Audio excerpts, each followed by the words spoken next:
Bonjour à tous et bienvenue sur ma chaîne pour un nouveau cheminoscope, ici consacré à l'année du dragon, de février 2024 jusqu'à février 2025.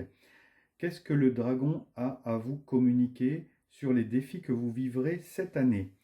Ce cheminoscope s'adresse au chemin de vie numéro 5. Voyons ensemble quelles sont les énergies auxquelles vous ferez face cette année. L'énergie générale, c'est celle de l'illumination, aller de l'avant. Je vous montre la carte.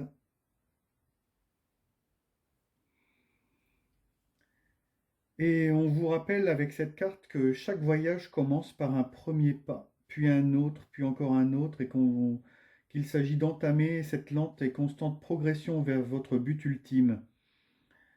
Puisez en vous la force d'aller de l'avant, agissez, commencez le voyage. Il ne peut y avoir de retour en arrière, vous avancez.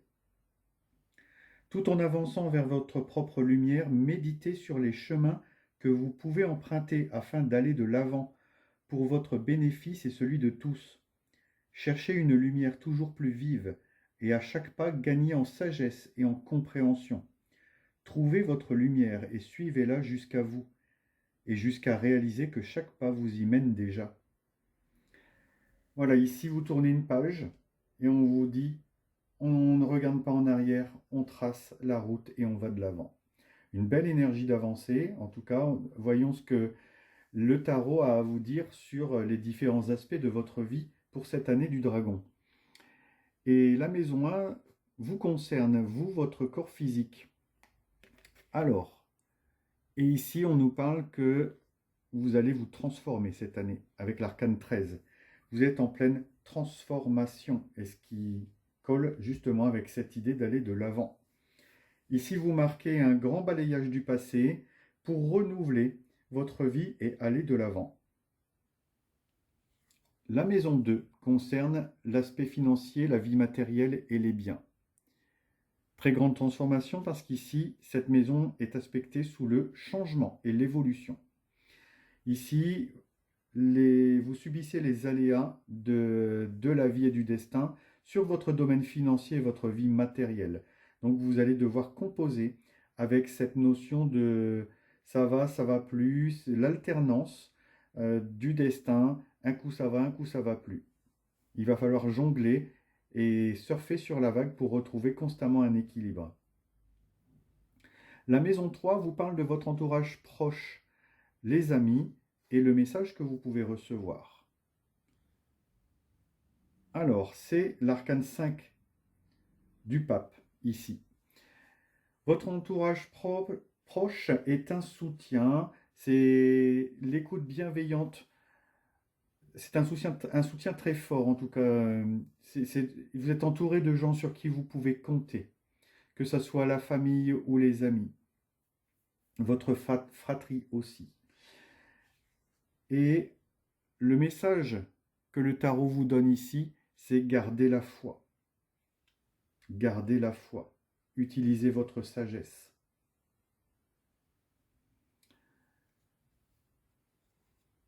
La quatrième carte, la maison 4, votre foyer, votre famille. Donc la famille que vous avez créée. Et c'est l'arcane 14, la tempérance. La tempérance vous parle de communication, de trouver l'équilibre et de mettre l'harmonie dans votre famille, dans votre foyer. Justement, comme on disait, votre entourage, c'est des gens sur qui vous pouvez compter et qui amènent justement stabilité et harmonie. C'est aussi un arcane de communication. Avec votre famille, communiquez. Avec votre foyer, restez toujours en contact. À noter que vous avez déjà 2 arcanes de protection dans votre tirage, qui concernent tous les deux l'entourage proche et la famille. La maison 5, les amours, la créativité et les enfants. Intéressant. C'est l'arcane 4, l'empereur, qui vous parle justement d'agir, de rentrer en action, de conquérir, de marquer votre territoire, de construire. Alors que vous êtes en pleine transformation, cher chemin de vie numéro 5, ici, vos amours aussi sont aspectés sous cet aspect de construction, de, de consolidation, d'ancrage dans la matière. En tout cas, les personnes que vous aimez sont vraiment pour vous une base solide. Alors cet arcane pourrait aussi signifier que vous êtes en réflexion pour créer une famille, envisager d'avoir des enfants. La sixième carte, c'est la maison 6. C'est la maison des obligations, du travail et de la vie quotidienne.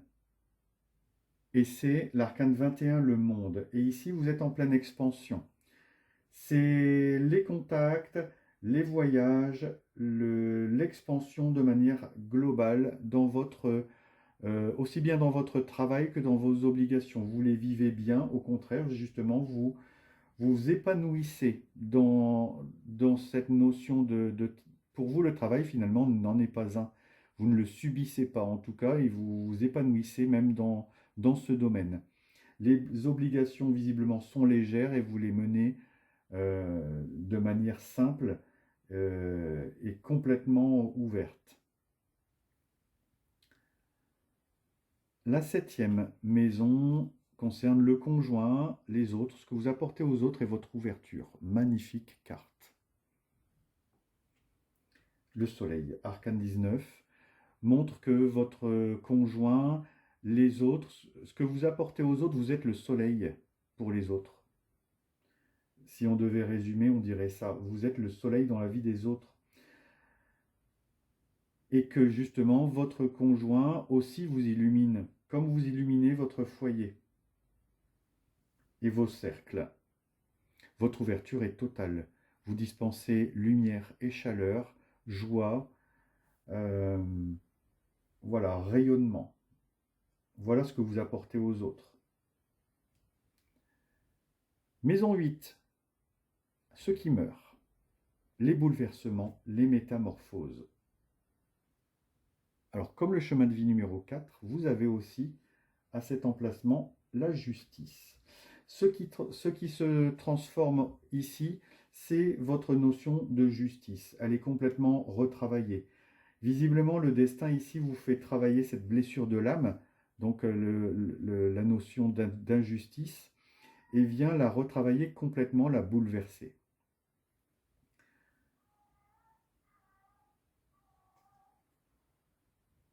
Maison 9, les procès et ce qu'on apprend. Et c'est la force.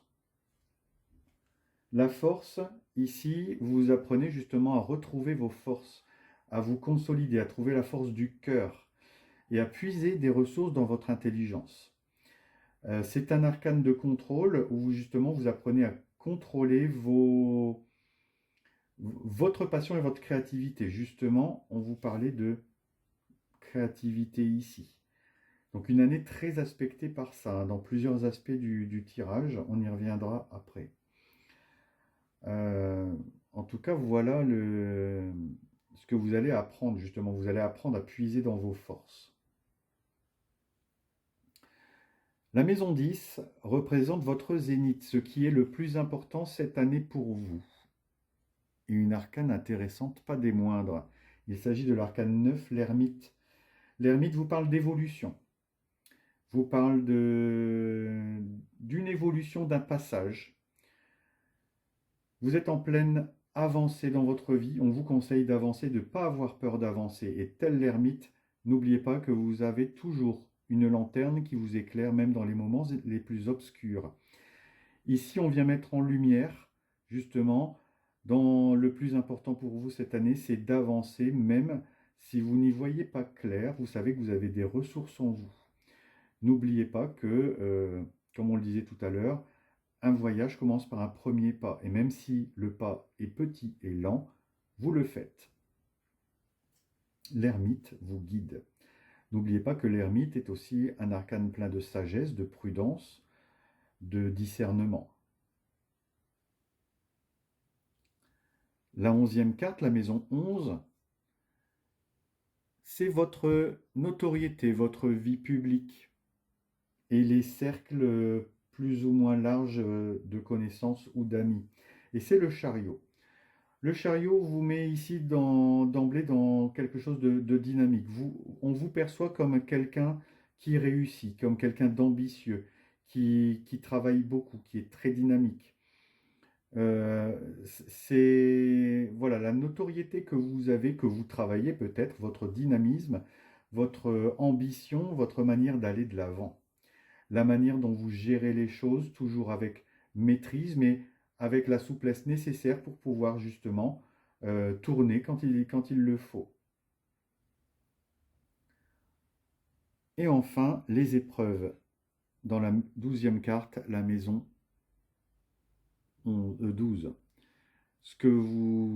Voilà, les épreuves que vous vivez ici, ben en fait, c'est une renaissance. Euh, vous vivez une totale transformation. Pratiquement tous les aspects de votre vie ici sont retravaillés. En tout cas, il y en a beaucoup qui sont remodelés, retravaillés. Alors sachez que vous n'êtes pas le seul chemin de vie qui traversait ça. Vous êtes le troisième chemin de vie alors que je fais le 5e tirage pour ce cheminoscope. Donc pensez qu'autour de vous, plein de gens aussi vivent ce que vous vivez. Peut-être pas de la même manière, forcément, chacun vit les choses à sa manière, mais vous vivez comme beaucoup de monde autour de vous de profondes transformations. Alors c'est peut-être dû au fait que Pluton, la planète de la transformation, vient de changer de signe, il a quitté le Capricorne pour arriver en Verseau. Et de ce fait, amène de nouveaux changements et de profondes transformations. Et ici, visiblement, c'est quelque chose qui vous impacte profondément. Beaucoup de choses sont transformées en profondeur, mais pour le mieux, pour le meilleur. Ici, vous êtes gagnant dans cette transformation. Voyons un petit peu le conseil final, ce que les dragons ont à vous communiquer. Alors, une très belle carte. Je vous la montre sans les reflets. Voilà. La sagesse. Vous savez faire preuve de discernement dans votre vie. Le dragon de la sagesse vous interpelle car le sujet qui vous préoccupe actuellement mérite d'être considéré avec prudence. Prenez bien le temps d'envisager chaque point de vue. N'imposez pas vos décisions. Ce qui est évident pour vous ne l'est pas forcément pour les autres. Demandez au dragon de vous aider à prendre le recul nécessaire afin de régler avec droiture et discernement cette situation. Écoutez bien votre intuition, elle vous guidera. Intéressant quand on sait que le plus important dans votre vie, c'est exactement ça. L'arcane l'ermite, arcane de sagesse qui vous guide dans l'obscurité et vous demande prudence, sagesse et discernement. Donc sachez que la maison opposée, c'est tempérance, ange de protection. Vous ne risquez rien à avancer de l'avant, même si c'est difficile.